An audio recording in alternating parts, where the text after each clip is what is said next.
You can feel empathetic towards people when you realize that they don't have the tools. And when you have the empathy and you see the empathy, like you have so much more resilience in dealing with people because you see so much of their struggle because you've been able to work on the struggles that you're experiencing and see like, oh my God, this is where the patterns came from. Oh, this is how I'm responding because of this. And oh, this is, and all of a sudden everything just like clicks and makes sense.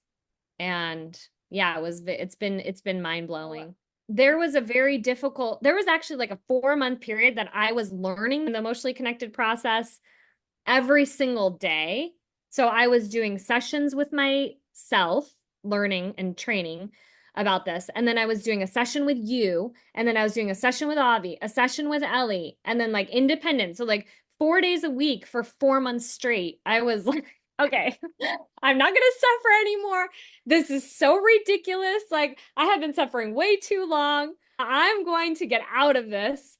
So it was like an intensive training program. It's like your program, but like times 100,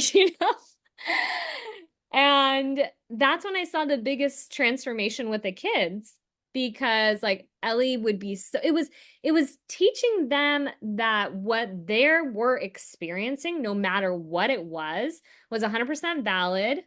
It's their perspective. And I'm going to love them and care for them and I want them to feel safe in this experience, no matter what they're experiencing in their emotions.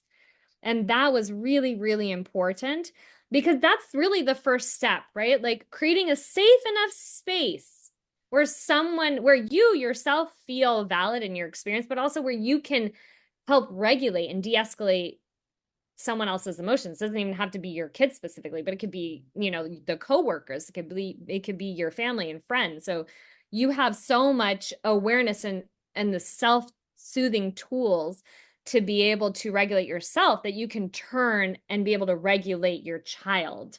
So that was the first step to create that safe enough space for the kids for them to feel like, oh, I'm accepted for who I am. Like that's so huge. We go our entire life wanting to be accepted by our parents. We go our entire life wanting to be accepted by our partner and our, employee and our employer and, all these people in our life, but like recognizing that you get to accept yourself and also you can create that acceptance for your kids, no matter how they're feeling.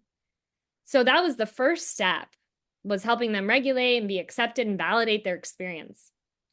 And then the next step was teaching them how to do that for themselves and then how to do that for others, for their siblings, for the relationship they had with me, with their dad, for the relationship with their friends at school.